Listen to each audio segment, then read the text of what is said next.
Hello there guys and welcome back to the channel. Right, so hopefully everything's working fine as I just reinstalled my Windows and everything else. My computer was giving me a lot of problems.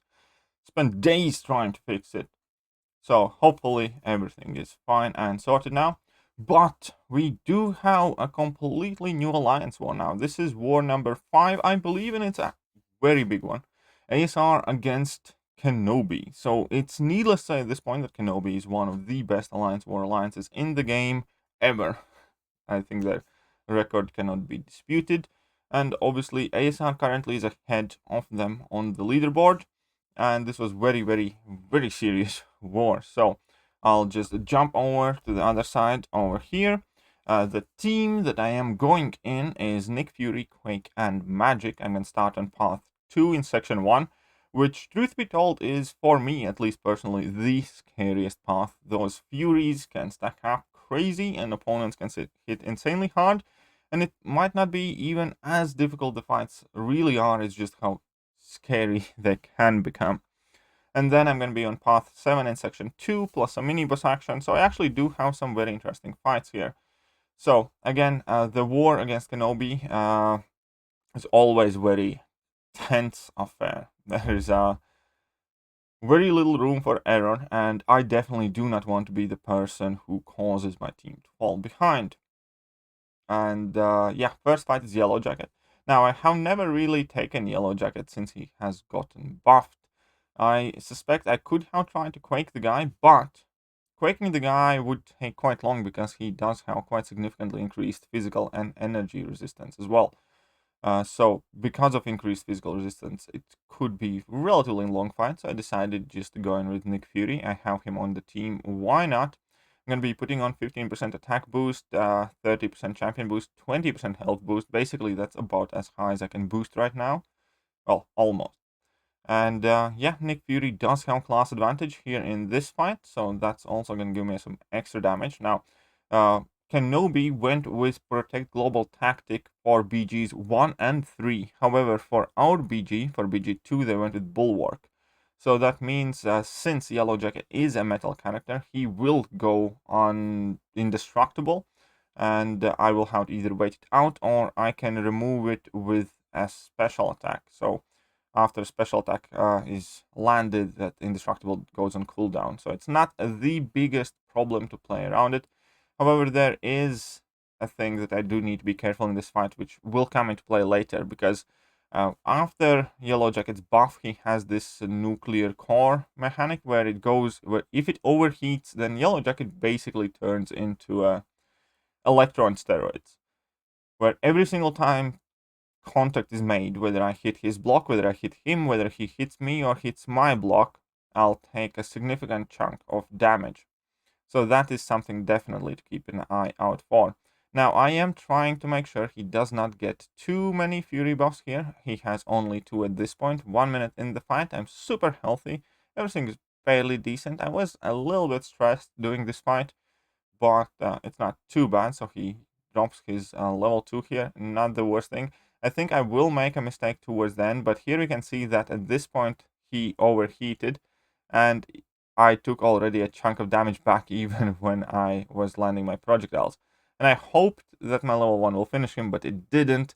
And then I ended up taking even more unnecessary damage. But it's alright because I really don't need Nick Fury for any of the future fights, so I do not plan to heal him up. Plus, obviously, I wasn't too stressed because Nick Fury does have that second life mechanic. Now, here Mysterio, and I will use Magic with Power Stat 1 boost, mainly because Brute Force is annoying, and also because he does have the Power Focus 1. That means he will get to his 1 bar of power very quickly. And this fight gets tricky when he gets to his first bar of power, if he throws a special attack. The entire goal of this is to make sure that he never ever throws a special attack at all in the first place. So I have activated my power stat 1. Typically, I like to already enter this pre-fight screen before activating, but that was a tiny mistake. It's not too relevant. I still should have my power stat active for this and the next fight. But you can see that the game is getting quite laggy here, and that is one of the bigger concerns that I have as well in this war. Because when I do arena, I have had disconnects like 5 times over the last 24 hours, and I have lost 50% of my champion's HP last 2 days of AQ as well. So that is a legitimate concern because the game stability is a definite problem.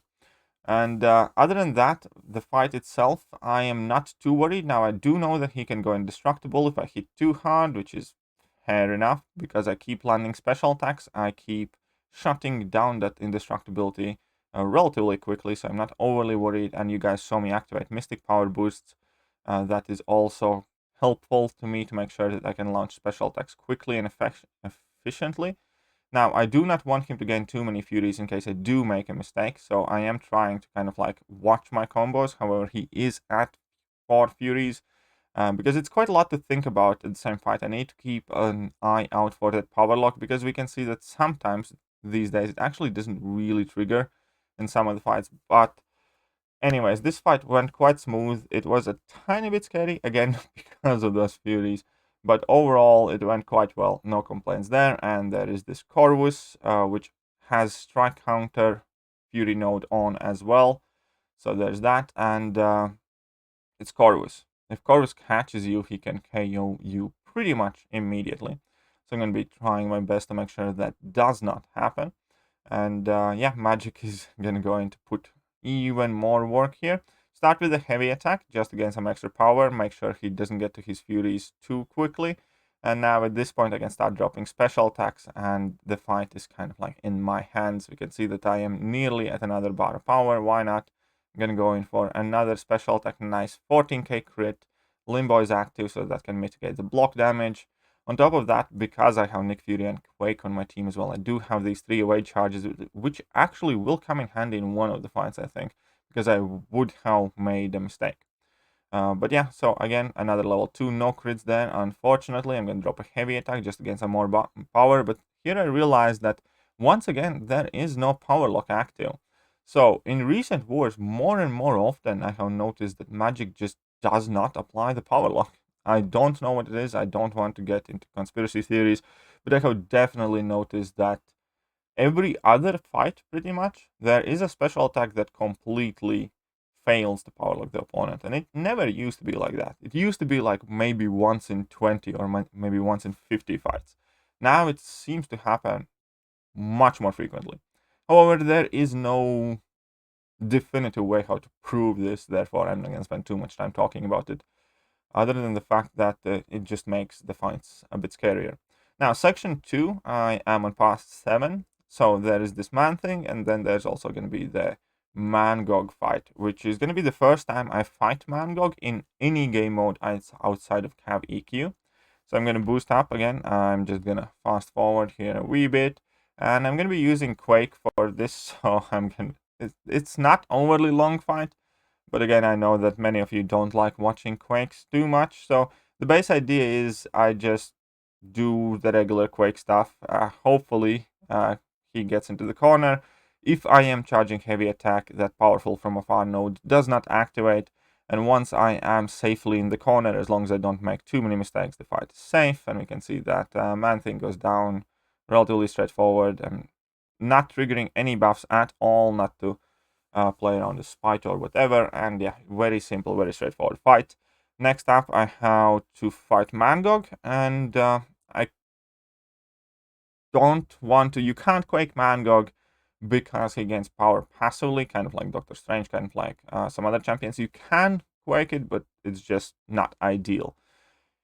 But yeah, so for this fight, I'm just going to use Magic once again, and I'm going to use Power Start 1 boost, because those are the ones that we seemingly get in the store, which is another thing that they jumped back in store today, despite Indestructible 3 boosts not being in store for literally forever at this point. Luckily, I still have about 4 in my stash, so I'm not quite out of them yet, but I know that many people are struggling with this 3-minute boost right now because they just don't seem to come in the store. And Magic against Mangog is actually very, very straightforward, simple fight. There's not too much to worry about. The key aspect is just don't do 5-hit combos.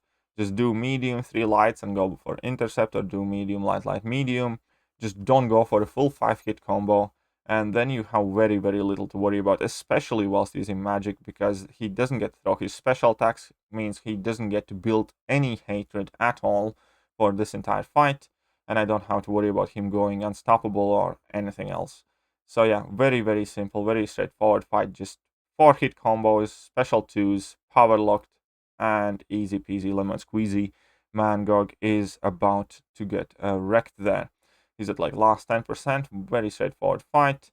And yeah, even if you do get clipped by MCOC, honestly, his damage is quite awful. So I would probably survive several combos from the guy.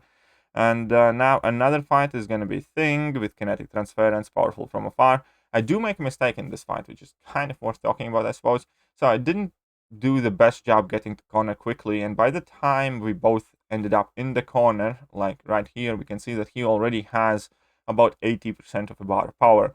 But that's still fine, so long as I don't make a mistake. He's not gonna get that power gain, and obviously Quake demolishes Thing fairly quickly. But I will make a mistake at some point, and I'll accidentally drop my heavy attack, which will put him past a bar of power. And the question here is, what is the correct thing to do in this kind of scenario? If Thing has a bar of power, what do? Well, the answer is actually quite simple. You carry on as if nothing has happened, because Thing, without any Fury buffs from his rock stack conversion, it's really, really weak. Even we saw that crit was like 4k. Even if every single hit crit, which would never happen because it's a Thing, you wouldn't take all that much damage. So if you ever Quake a Thing and you push Thing past the bar of power, honestly, the best thing you can do is just carry on, ignore that bar of power. He will use his special one. He'll survive it, and yeah, just like that, the fight is over here as well. And then I do have a last fight here against Longshot. Now, there was a chance that I might have had to take that Apocalypse mini-boss, and if so, I would obviously use Magic, because that's the only champion I have on my team that would have a chance to take that boss. But somebody else took the boss with Guillotine 2099, which was the plan A. The worry was whether he had his combo built up by the time he had to fight Apocalypse. So there was a moment at the end of the war when I didn't know whether I will or will not have to take the final boss. And yeah, so not this war. I already have one boss kill this season. Hopefully I do get a couple more by the end of it. But I'll be honest, like, I haven't had much practice against Apocalypse in AW, so I don't think that is the boss I feel overly confident with right now. And this final fight is the Aspect of Evolution, increased power gain, long shot. And I'll just use a very, very simple strategy. Well, first, you can see that I do have my Suicide Masteries active here. That's because I put them back on for the morning/midday arena grind to finish Odin's Arena.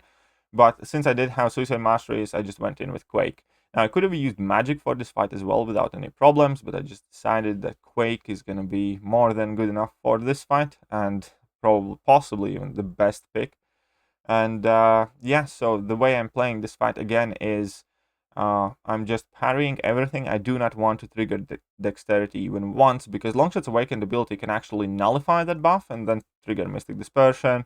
And then if I get screwed by the RNG, he could actually get to a bar of power just by nullifying my precisions as they are triggering. So there is a bit of a trippy thing there where you do need to be careful whilst Quaking Longshot. But this fight was fairly straightforward and no mistakes made, and yeah, the job is done. Unfortunately, as an alliance, we had absolutely atrocious war. I'll be absolutely honest. We played awful. Everybody's pissed off in our alliance right now, because we do this to ourselves.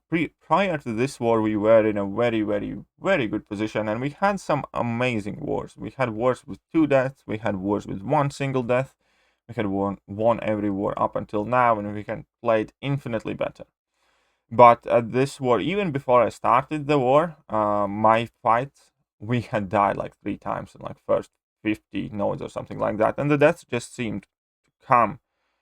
So it was horrible. It was a dog shit performance as an alliance overall together, and it's just one of those things where initially I did get mad, And then like it's kind of like your stages of grief. Then I got kind of like apathetic, and then I was like, who cares? It's just a game.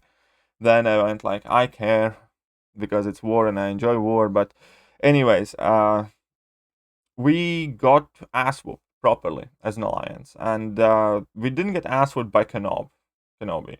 We got ass whooped by each other for some whatever magical reason. It's just horrible. So yeah, it is something that alliance leadership needs to address. They know what they're doing. I'm not gonna get too involved, just like as a regular member, but war like this just I don't know, exposed some of the problems maybe that we have in alliance, or maybe some problems that some people have in their mindset, where if somebody else messes up early, then people can use it as a justification to make their own mistakes and mess up. Or either way, it doesn't feel great. So hopefully we can get our act together and finish the season strong, because at this point every top contender alliance has at least one loss or tie. So unfortunately we just kind of like forfeited our advantage that we had. But we do have a chance to finish in top 3. We do have a chance to win this season as well if we play them really well. It's just a shame that we make things so much harder for ourselves with some stupid childish behavior. Either way, I'm gonna end bashing on my own alliance before they kick me. And that is it for today. So unfortunately, a very bad war for ASR. At the very least, I didn't get any deaths on a personal level, but honestly, it really doesn't make me feel good about this war overall, even though I personally did have a relatively decent war. Anyways, I hope you guys enjoyed today's video, some interesting fights, and if you did, hit that like button, hit that sub button, hit all the buttons, and I will catch you guys soon. See ya!